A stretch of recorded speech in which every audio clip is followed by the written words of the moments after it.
स्वागत है आप लोग का हमारे वर्मा डिजिटल क्लास में, जिसमें हम आप लोग के लिए लेके आते हैं कंप्यूटर से रिलेटेड ढेर सारे प्रश्न जो कि आप लोग के कंप्यूटर कॉम्पिटिटिव एग्ज़ाम के दृष्टिकोण से काफ़ी महत्वपूर्ण होते हैं। ठीक है, अभी जो हमारा चल रहा है वह है क्वेश्चन बैंक का सीरीज 4 चल रहा है। ठीक है, चौथा सीरीज में हम लोग हैं। 3 सीरीज हम लोगों ने ऑलरेडी देख चुका है। अगर आप लोगों ने वो वीडियो हमारा नहीं देखा है तो वो हमारा वीडियो आप लोग प्ले लिस्ट में जाके देख सकते हैं। ठीक है, चलिए हम लोग आज के जो है सीरीज 4 को शुरू करते हैं। क्वेश्चन बैंक के सीरीज 4 को हमारा आज का जो पहला प्रश्न है वह कह रहा है कि मेमोरी किससे बनती है। ठीक है, 4 ऑप्शन दिए गए हैं। तो मेमोरी जो है वह हमारा पहला ऑप्शन कहता है तारों से बनता है, दूसरा है सेलों की अधिक मात्रा से बनता है, तीसरा है परिपथों के समूह से और चौथा है उपरोक्त सभी। तो हमारा मेमोरी जो है वह सेलों की अधिक मात्रा से बनता है। ठीक है, हमारा अगला प्रश्न कह रहा है कि कंप्यूटर डाटा इकट्ठा करते हैं, इसका अर्थ है कि वे उपयोगकर्ता को डाटा ठीक है क्या करने देते हैं। ठीक है, तो आप लोग हमें ज़रूर इसका आंसर कमेंट करके बताएं। जो कंप्यूटर डाटा इकट्ठा करते हैं इसका अर्थ है कि वे उपयोगकर्ता को डाटा डैश करने देते हैं। ठीक है, चलिए हमारा अगला प्रश्न कह रहा है कि जो डिवाइसेज इंफॉर्मेशन स्टोर करती है और कंप्यूटर कार्य करने के लिए जिनका प्रयोग करता है उन्हें डैश कहते हैं। तो उन्हें स्टोरेज डिवाइसेज कहते हैं। ठीक है, और यह प्रश्न हमारा IBPS PO 2012 के एग्ज़ाम में पूछा गया है। हमारा अगला प्रश्न कह रहा है कि किसी स्टोरेज मीडिया में स्टोर की जा सकने वाली डाटा की अधिकतम मात्रा को क्या कहते हैं। तो उसको हम लोग स्टोरेज क्षमता बोलते हैं। ठीक है, और यह प्रश्न हमारा SBI क्लर्क 2011 के एग्ज़ाम में पूछा गया है।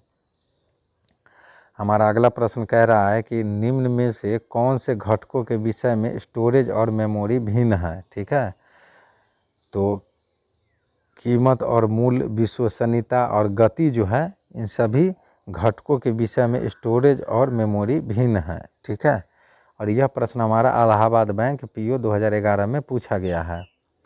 हमारा अगला प्रश्न कह रहा है कि मेमोरी जो है रैम या रोम की मात्रा मापी जाती है। ठीक है, तो मेमोरी जो है रैम या रोम की मात्रा जो है वह मेगाबाइट में मापी जाती है। ठीक है, और हमारा जो है यह प्रश्न SBI PO 2014 में पूछा गया है। ठीक है, चलिए आगे बढ़ते हैं। हमारा अगला प्रश्न कह रहा है कि इंटरनल मेमोरी की प्रमुख विशेषता है। तो इंटरनल मेमोरी की प्रमुख विशेषता जो है वह है सीमित क्षमता और अस्थायी स्टोरेज, फास्ट एक्सेस तथा हाई कॉस्ट। ठीक है, ये सभी जो है इंटरनल मेमोरी की प्रमुख विशेषता हैं। ठीक है, हमारा अगला प्रश्न कह रहा है कि CPU वर्तमान में जिन प्रोग्रामों और डाटा को प्रोसेस कर रहा होता है उन्हें स्टोर करने के लिए किस कंप्यूटर मेमोरी का प्रयोग किया जाता है। तो उसके लिए हम लोग इंटरनल मेमोरी का प्रयोग करते हैं। ठीक है, और यह प्रश्न हमारा IBPS PO 2012 के एग्ज़ाम में पूछा गया है। हमारा अगला प्रश्न कह रहा है कि जब प्रोसेसर CPU का प्रयोग करता है तब डाटा और प्रोग्राम कहाँ रखे जाते हैं। ठीक है, 5 ऑप्शन दिए गए हैं। तो जब भी प्रोसेसर CPU का प्रयोग करता है तब डाटा और प्रोग्राम जो है वह मेन मेमोरी में रखे जाते हैं। ठीक है, और यह प्रश्न हमारा union bank of India clerk 2011 में पूछा गया है। हमारा अगला प्रश्न कह रहा है कि कंप्यूटर की मेन मेमोरी का भाग कौन सा है। ठीक है, तो कंप्यूटर की मेन मेमोरी का भाग जो है वह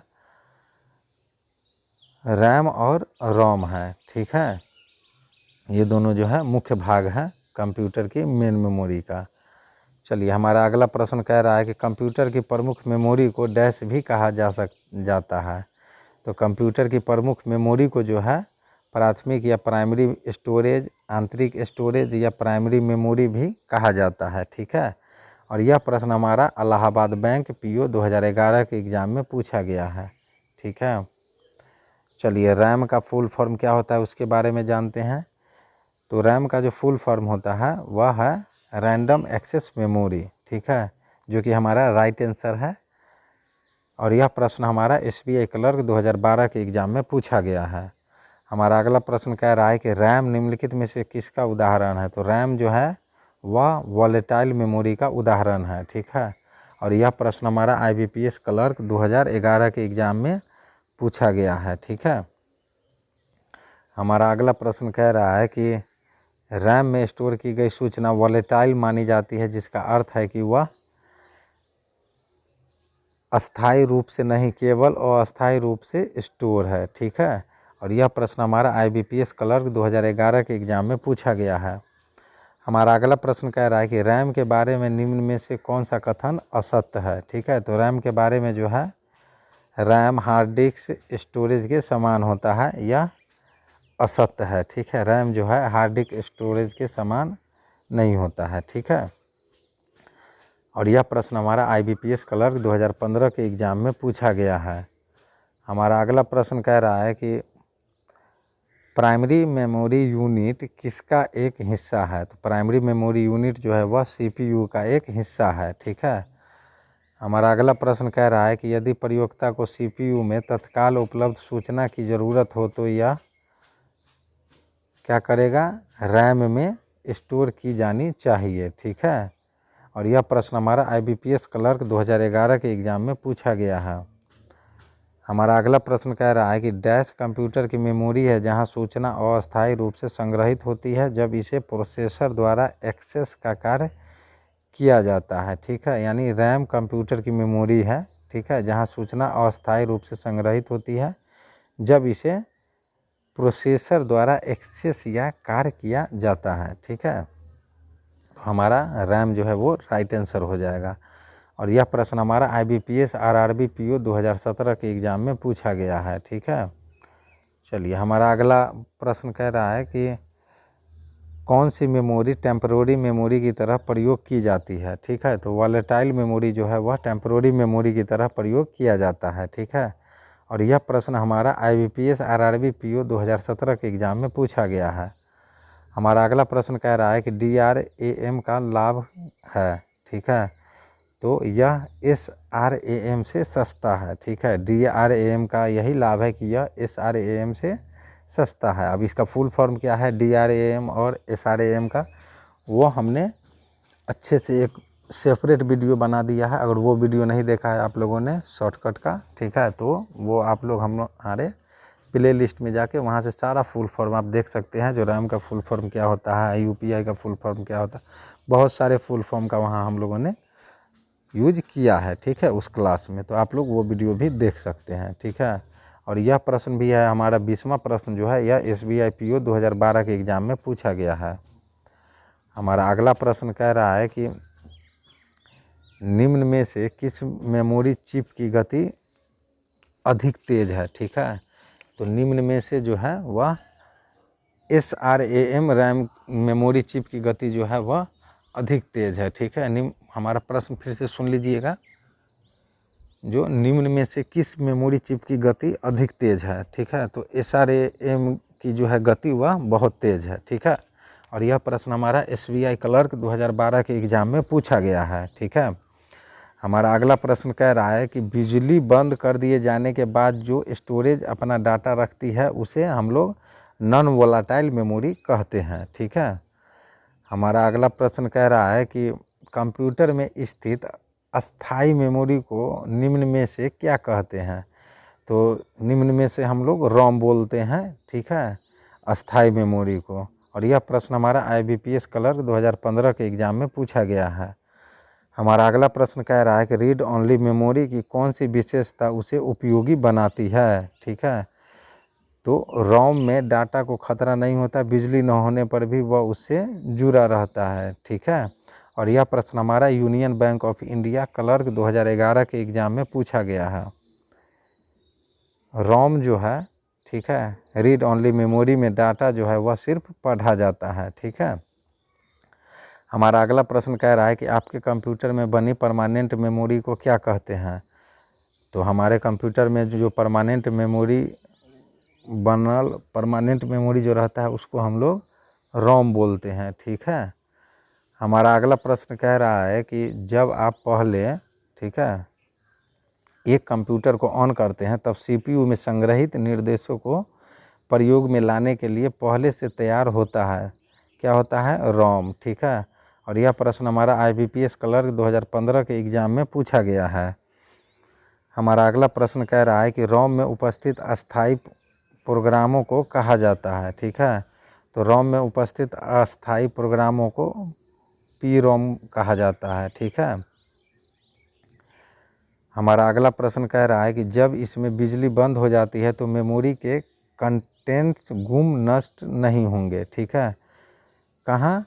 इन सभी में, तो रैम, EPROM, EEPROM में गुम नहीं होंगे। ठीक है, और यह प्रश्न हमारा SSC CGL 2012 के एग्ज़ाम में पूछा गया है।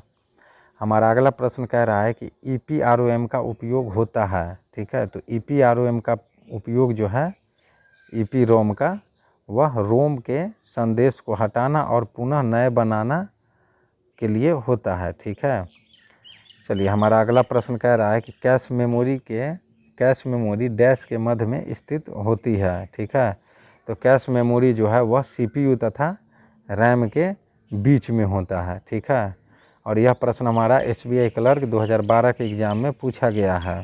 ठीक है, चलिए हमारा अगला प्रश्न कह रहा है कि एक छोटे आकार की वोलेटाइल मेमोरी है जो प्रोसेसर के लिए उच्च गति का डाटा एक्सेस करती है। निम्नलिखित में से कौन एक बार इस्तेमाल किया जाने वाला डाटा रखने में उपयोग की गई मेमोरी का एक प्रकार है? तो वह है कैश। ठीक है, और यह प्रश्न हमारा IBPS RRB PO 2014 के एग्ज़ाम में पूछा गया है। हमारा अगला प्रश्न कह रहा है कि फ्लैश मेमोरी कार्ड को डैश समझा जाता है। इसका अर्थ है कि जब आप प्लेयर को बंद करेंगे, ठीक है, तो आपका डाटा ख़त्म नहीं होगा। ठीक है, यानी नॉन वोलेटाइल को, ठीक है, फ्लैश मेमोरी कार्ड्स को नॉन वोलेटाइल समझा जाता है। इसका अर्थ है कि जब आप प्लेयर को बंद करेंगे तो आपका डाटा ख़त्म नहीं होगा। ठीक है, चलिए हमारा अगला प्रश्न कह रहा है कि वह तकनीक जो मेन मेमोरी के वास्तविक साइज को बढ़ा देती है क्या कहलाती है? तो वह वर्चुअल स्टोरेज कहलाती है। ठीक है, वह तकनीक जो मेन मेमोरी के वास्तविक साइज को बढ़ा देती है वर्चुअल स्टोरेज कहलाती है। ठीक है, और यह प्रश्न हमारा IBPS क्लर्क 2013 के एग्ज़ाम में पूछा गया है। हमारा अगला प्रश्न कह रहा है कि निम्न में से किसके मौखिक रूप से विद्यमान एड्रेस से अधिक मेमोरी एड्रेस होते हैं? ठीक है, तो वह है वर्चुअल मेमोरी। ठीक है, और यह प्रश्न हमारा SBI PO 2014 के एग्ज़ाम में पूछा गया है। ठीक है, हमारा अगला प्रश्न कह रहा है कि वर्चुअल मेमोरी से क्या तात्पर्य है? तो मेमोरी मैनेजमेंट टेक्निक जिसमें प्रोग्राम को विभिन्न टुकड़ों में विभाजित कर दिया जाता है, वर्चुअल मेमोरी से यही तात्पर्य है। ठीक है, हमारा अगला प्रश्न कह रहा है कि प्राइमरी मेमोरी की तुलना में सेकेंडरी मेमोरी की गति होती है। तो प्राइमरी मेमोरी की तुलना में सेकेंडरी मेमोरी की गति जो है वह धीमी होती है। ठीक है, हमारा अगला प्रश्न कह रहा है कि रैम व सेकेंडरी स्टोरेज डिवाइस प्राथमिक तौर पर किसकी दृष्टि से भिन्न होती है? ठीक है, तो उनमें PDF डाटा स्टोर किया जाता है, उससे भिन्न होता है। ठीक है, और यह प्रश्न हमारा IBPS क्लर्क 2011 के एग्ज़ाम में पूछा गया है। ठीक है, चलिए आगे बढ़ते हैं। हमारा अगला प्रश्न कह रहा है कि सेव करके कंप्यूटर बंद करने पर आपका डाटा यथावत होगा। कहाँ होगा? सेकेंडरी स्टोरेज डिवाइस में होगा। ठीक है, सेव करने के कंप्यूटर बंद करने पर हमारा जो डाटा है वह सेकेंडरी स्टोरेज डिवाइस में चला जाता है। ठीक है, और यह प्रश्न हमारा SBI PO 2009 और IBPS PO 2011 में पूछा गया है। हमारा अगला प्रश्न कह रहा है कि निम्नलिखित में से कौन सा कथन सेकेंडरी मेमोरी के बारे में सत्य है? ठीक है, तो इसे सतत विद्युत की आवश्यकता नहीं होती। ठीक है, और यह प्रश्न भी हमारा IBPS क्लर्क 2015 के एग्ज़ाम में पूछा गया है। हमारा अगला प्रश्न कह रहा है कि सेकेंडरी स्टोरेज डिवाइस केवल डाटा स्टोर कर सकती है लेकिन वे प्रदर्शित नहीं कर सकती है। किस चीज़ को प्रदर्शित नहीं कर सकती है? तो arithmetic operation, logic operation, fetch operation. ठीक है, इन सभी को प्रदर्शित नहीं कर सकता है। हमारा अगला प्रश्न कह रहा है कि हार्ड डिस्क ड्राइव्स को डैश स्टोरेज माना जाता है। तो हार्ड डिस्क ड्राइव्स को नॉन वॉलेटाइल स्टोरेज माना जाता है। ठीक है, हमारा अगला प्रश्न कह रहा है कि कंप्यूटर किससे सीधे संपर्क करता है? तो कंप्यूटर जो है हार्ड ड्राइव से सीधे संपर्क करता है। ठीक है, हमारा अगला प्रश्न कह रहा है कि कंप्यूटर का कौन सा भाग जो है सूचना को स्टोर करने में सहायक होता है। तो डिस्क ड्राइव जो है वह कंप्यूटर को सूचना स्टोर करने में मदद करता है, ठीक है। और यह प्रश्न भी हमारा IBPS क्लर्क 2011 के एग्ज़ाम में पूछा गया है। हमारा अगला प्रश्न कह रहा है कि डिस्क को ट्रैकों और सेक्टरों में विभाजित करने की प्रक्रिया क्या है। तो वह फॉर्मेटिंग कहलाता है, ठीक है। किसी भी डिस्क को ट्रैक और फॉर्मेट सेक्टर में विभाजित करने की प्रक्रिया को हम लोग फॉर्मेटिंग बोलते हैं, ठीक है।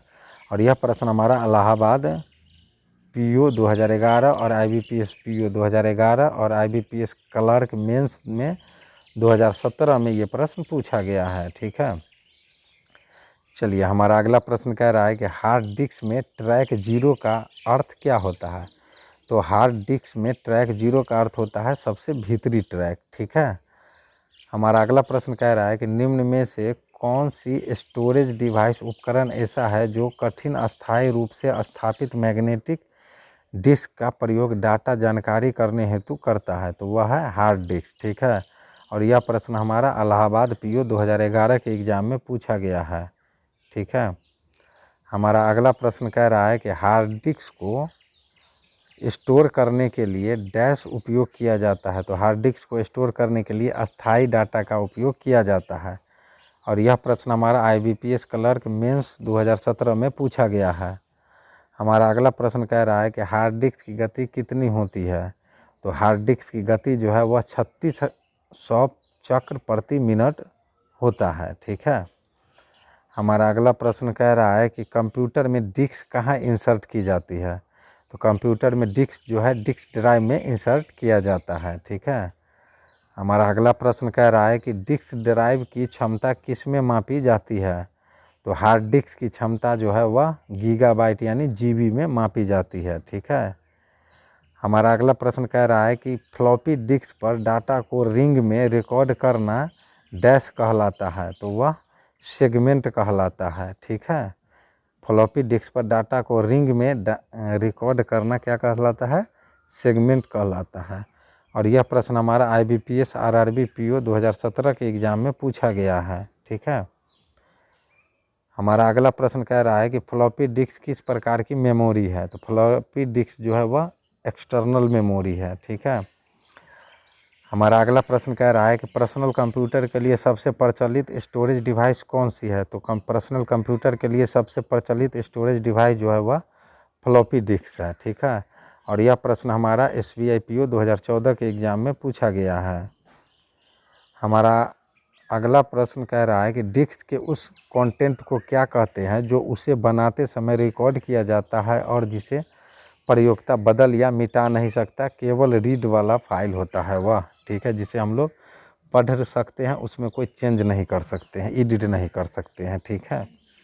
और यह प्रश्न भी हमारा RBI ग्रेड B 2013 के एग्ज़ाम में पूछा गया है। हमारा अगला प्रश्न कह रहा है कि फ्लॉपी डिस्क में डाटा डैश नामक रिंग्स पर रिकॉर्ड किया जाता है।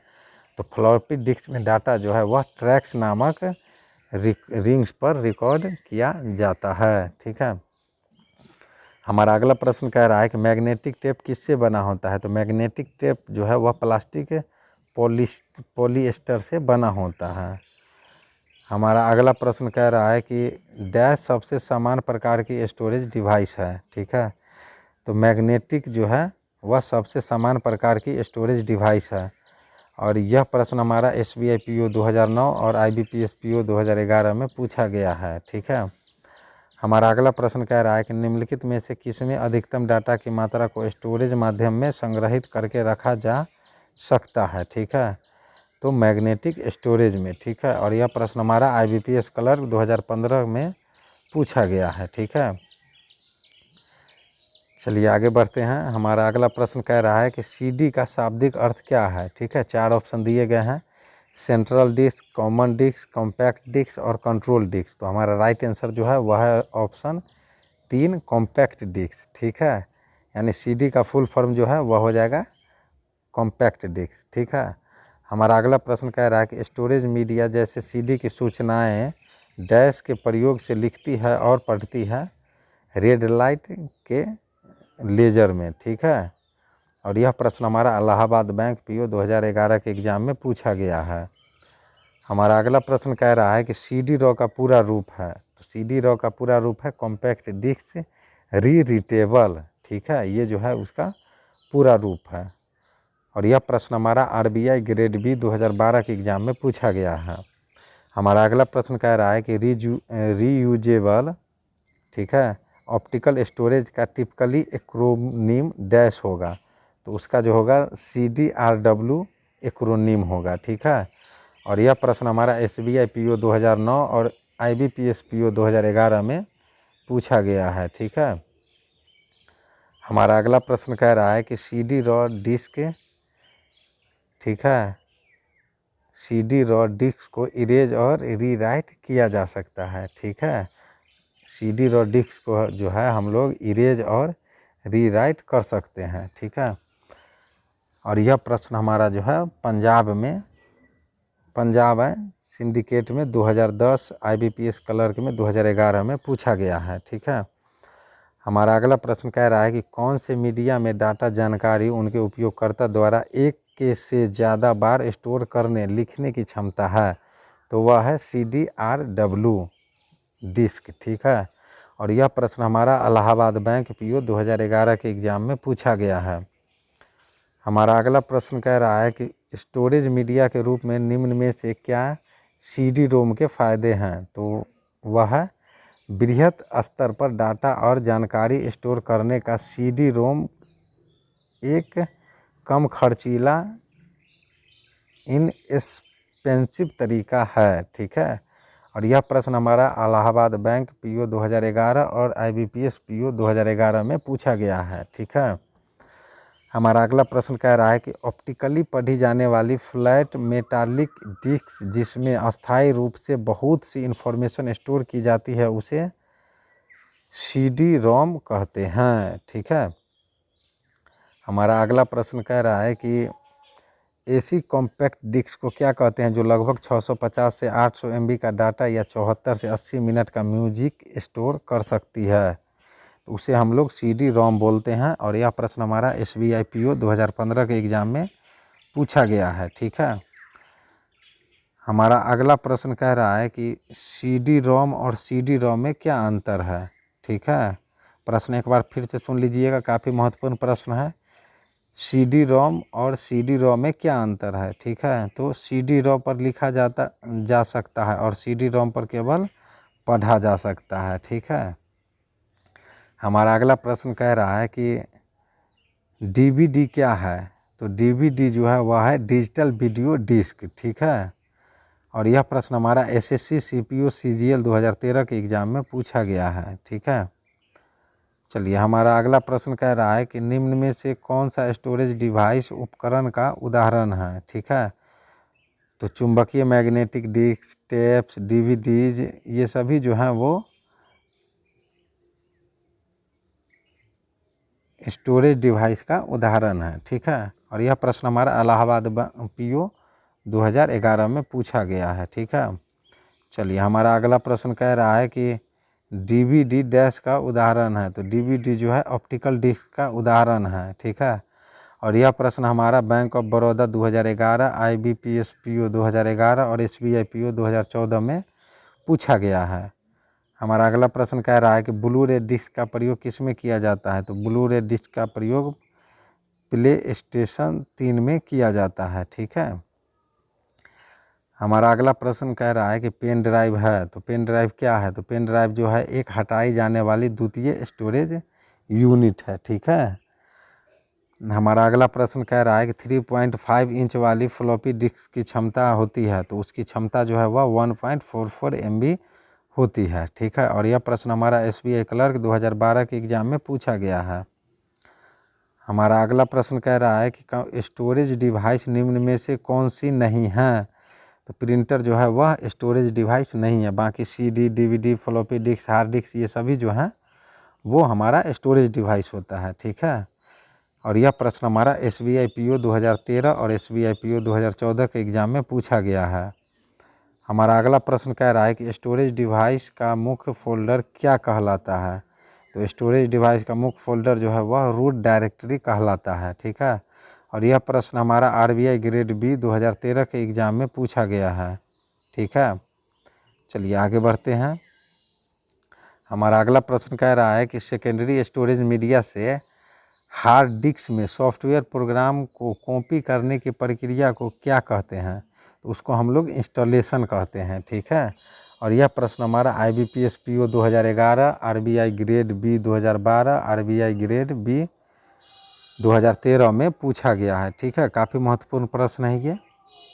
चलिए हमारा अगला प्रश्न कह रहा है कि किसी मेमोरी डिवाइस में कौन सा सर्किट इस्तेमाल किया जा सकता है? ठीक है, तो फ्लिप फ्लॉप मेमोरी डिवाइस को किसी सर्किट में इस्तेमाल किया जा सकता है। ठीक है, हमारा अगला प्रश्न कह रहा है कि किसी स्टोरेज लोकेशन को आइडेंटिफाई करने के लिए प्रयुक्त नाम या नंबर को कहते हैं, तो उसको हम लोग क्या बोलते हैं? एड्रेस। ठीक है, और यह प्रश्न हमारा IBPS क्लर्क 2011 के एग्ज़ाम में पूछा गया है। ठीक है, चलिए हमारा अगला प्रश्न कह रहा है कि एक बिट से अभिप्राय है, तो एक बिट से अभिप्राय है डिजिटल सूचना की सबसे छोटी इकाई का। ठीक है, और यह प्रश्न भी हमारा SBI PO 2014 के एग्ज़ाम में पूछा गया है। हमारा अगला प्रश्न कह रहा है कि निम्नलिखित में से कौन सा सत्य है? तो 8 डिजिट के बाइनरी नंबर को बाइट कहते हैं, ये बात जो है वह सत्य है। ठीक है, बाकी जो और 4 ऑप्शन दिए हैं वो गलत हैं। और यह प्रश्न हमारा RBI ग्रेड B 2012 के एग्ज़ाम में पूछा गया है।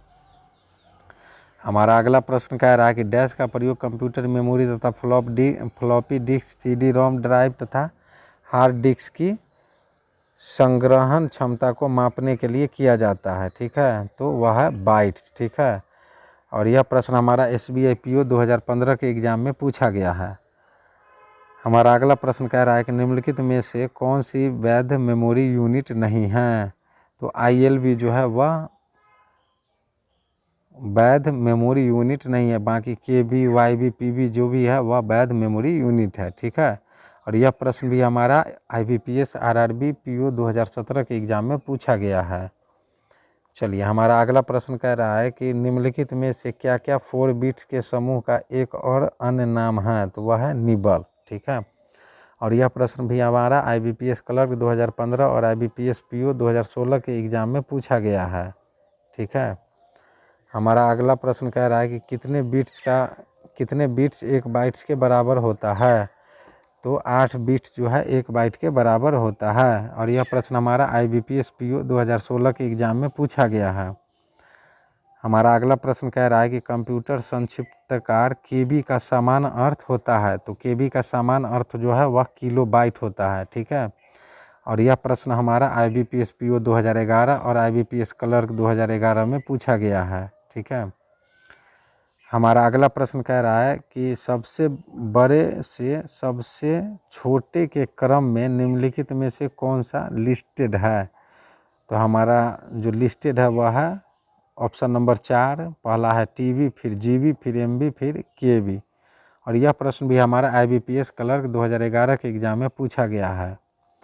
हमारा अगला प्रश्न कह रहा है कि कितने मेगाबाइट से 1 गीगाबाइट बनता है? तो 224 मेगाबाइट से 1 गीगाबाइट बनता है, और यह प्रश्न हमारा IBPS क्लर्क 2011 के एग्ज़ाम में पूछा गया है। ठीक है, हमारा 90वां प्रश्न जो है, ठीक है, वह कह रहा है कि एक डैश लगभग 1 मिलियन बाइट्स का होता है? तो 1 मेगाबाइट लगभग 1 मिलियन बाइट्स का होता है। ठीक है, और यह प्रश्न हमारा SBI PO 2014 के एग्ज़ाम में पूछा गया है। हमारा अगला प्रश्न कह रहा है कि डैश लगभग 1 बिलियन मेमोरी लोकेशन रिप्रेजेंट करते हैं? तो गीगाबाइट जो है लगभग 1 बिलियन मेमोरी लोकेशन रिप्रेजेंट करते हैं। ठीक है, और यह प्रश्न हमारा RBI ग्रेड B 2014 के एग्ज़ाम में पूछा गया है। ठीक है, हमारा अगला प्रश्न कह रहा है कि निम्नलिखित में से स्टोरेज की सबसे बड़ी यूनिट कौन सी है? ठीक है, प्रश्न फिर से सुन लीजिएगा, 4 ऑप्शन नीचे दिए गए हैं, उसमें से पूछ रहा है कि स्टोरेज की सबसे बड़ी यूनिट कौन सी है? तो हमारा ऑप्शन A है GB, ऑप्शन B है KB, ऑप्शन C है तीसरा जो है वह MB, ऑप्शन चौथा है TB। ठीक है, तो हमारा सबसे बड़ा यूनिट जो है वह हो जाएगा इन चारों में TB, क्योंकि हमारा सबसे पहला जो होता है वह केबी का, फिर एमबी का, फिर केबी, एमबी, जीबी, टीबी, पीबी, इस तरह से ये क्रम बढ़ते जाता है। ठीक है, तो दोस्तों ये थे हमारे आज के कुछ महत्वपूर्ण प्रश्न जो कि आप लोग के कंप्यूटर बेस किसी भी एग्ज़ाम के दृष्टिकोण से काफ़ी महत्वपूर्ण थे। हमारा अगला जो सीरीज रहेगा वह रहेगा क्वेश्चन बैंक सीरीज 4-5 रहेगा। ठीक है, 5 से देखेंगे क्योंकि 4 हमारा आज कंप्लीट हो गया है। अब हम लोग अगले वीडियो में क्वेश्चन बैंक का सीरीज 5 देखेंगे। ठीक है, तो आज के क्लास में जो भी हमारे प्रश्न थे वो काफ़ी महत्वपूर्ण थे आप लोग के एग्ज़ाम के दृष्टिकोण से। ठीक है, मिलते हैं हम लोग अपने अगले वीडियो में नए प्रश्नों के साथ। तब तक के लिए जय हिंद, जय भारत।